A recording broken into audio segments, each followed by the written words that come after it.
Good morning, class. How are you today? I'm glad to hear that, and we will start conducting today, right? Before we start, please all stand and bow your head. Father in heaven, thank you for this day. So thank you. Please sit down properly. So again, good morning, class. Before we start, let's remember to respect one another and respetin niyo ko and respetin niyo ko kayo. And keep quiet kung di naman tinatanong, be attentively and respect. Before we begin, please take attendance first. And is anyone absent today? So thank you. Is all six present?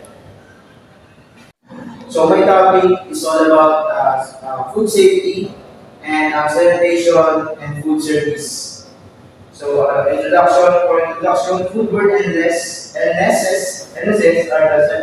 the serious public health concern this lesson will delve into the importance of food safety and sanitation and preventing this illness and ensuring the health of consumers. So for the learning objectives, understanding food safety. So a student will gain deep understanding of the critical principle of food safety and sanitation. So the next, preventing foodborne illness. Student will learn how to identify and prevent foodborne illnesses through proper food handling and practice. So that the last consequence of neglect. Student will understand the potential consequence of neglecting food safety and sanitation practices. The next slide, why food safety matters. So bakit nga ba importante ang mga pagkain o yung mga malilinis na pagkain? So first is customer health. Foodborne illness can cause reverse symptoms, hospital, and even death. Ensuring food safety protect consumer well-being. So ito, patungkol naman po sa mga maduduming pagkain once na ikaw ay may negosyo. So ito daw ay ito ang mga maduduming pagkain is nagkakos daw ito ng symptoms and maaari ditong hospital and higit sa lahat is cause of death. Kaya ensure muna natin yung protect or malinis ba yung pagkain na sineserve natin sa customer bago natin iyayin sa kanila. So, the next is businesses reputation. Food safety incidents can damage your brand due to losses and hurt your bottom line, maintaining of safe environment and crucial for success. So dito naman nakasalala yung business reputation mo or yung brand ng negosyo mo. Once na kasi na madumi yung inahin mong pagkain is maaari ka nitong ma-report or ma-ban yung brand ng negosyo mo. Kaya iwasan natin yung dapat lagi tayo sanitize sa mga pagkain na inahin natin sa customer. So the next slide. So the impact of food for poor food safety. Lesson from the foodborne illness outbreak.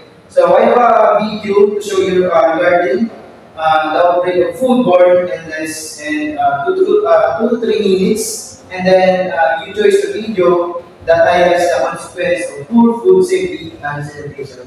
So this. The surface of food is covered by millions of different microorganisms. Although most of these are harmless, some types can make us ill. Let's see how you can easily prevent foodborne illness in the home by catching up with different households. We've caught Emily unpacking the shopping for tonight's meal. Raw chicken is often contaminated with foodborne bacteria and must be packed separately from vegetables and other foods. No Campylobacter on my salad tonight, thank you very much. Now, let's talk about storage. Separate areas of the fridge should be used to store different foods. Raw chicken should always be placed on the bottom shelf of the fridge, away from vegetables to prevent cross-contamination. Eggs should always be stored in the fridge to prevent the growth of microbes. Before preparing and cooking food, it's essential to wash your hands. That's a nice amount of soap there, Maria. And yep, you guessed it, keep surfaces clean too. Cleaning hands and surfaces regularly helps reduce cross-contamination, keeping food safe. Good food safety also includes washing food. Washing fruit and vegetables helps remove any bacteria living on the surfaces. But don't wash the raw chicken, Thomas. It's easy to be distracted staring at your phone. You don't want to spread Campylobacter across the kitchen. After cleaning, the cooking can begin. And it looks like Lucas is busy in the kitchen. Using separate chopping boards and knives for raw meat and vegetables prevents cross-contamination. Something smells good in Katerina's household. Cooking food thoroughly kills bacteria like Campylobacter. Let's have a look here. No pink bits, clear juices, and optimum cooking temperature. Fork, please. It looks like Carmen has been cooking massive portions again. It's important to store leftovers properly in the fridge or freezer. The fridge should always be set to 4 degrees or less to stop microbes from growing. And there we have it. Wherever you live, whatever the recipe, whomever you're sharing it with, make each meal special and safe. So thank you for watching and listening. So ano ba yung nag-highlights doon sa video na pinakita ko sa inyo? So anyone? So Miss Sandro? So thank you.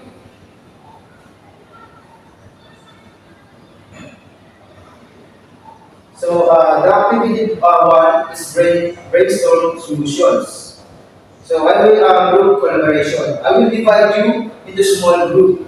And after that, writing on a manual paper that you can solve to prevent the outbreak of foodborne illness. And then each group will present the activity within the front. So okay, naintindihan mo ba? So thank you. So since tapos na tayo sa activity 1, so let's proceed to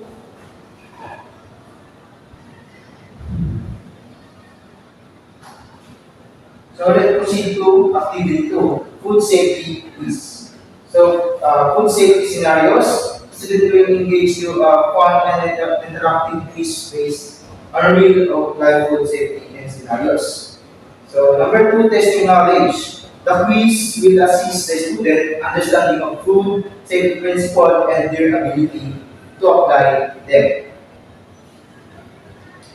So, may ipapakita ko sa inyo yung picture and guess the picture kung ano ba yung kung ano ba to. So, what is it? Anyone? So, Mayores, can you describe this?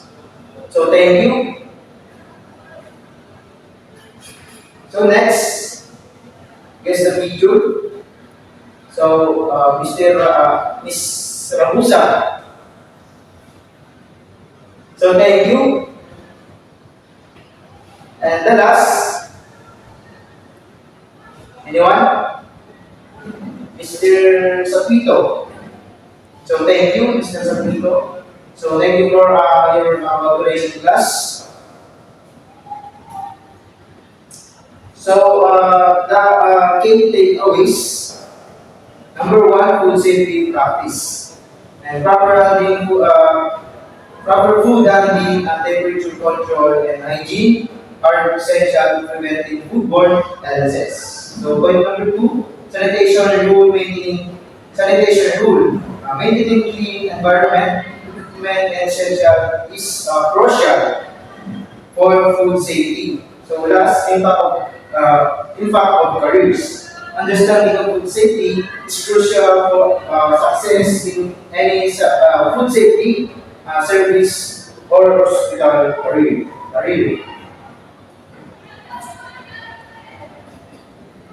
So for assignment class, so I have three question and answer this. So number one will be why did you learn about food safety and sanitation?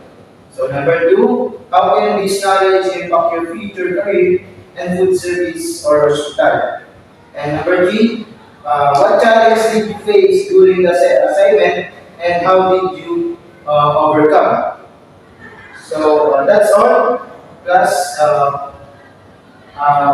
so ganyan lamang yung ating magtatalakay ngayon.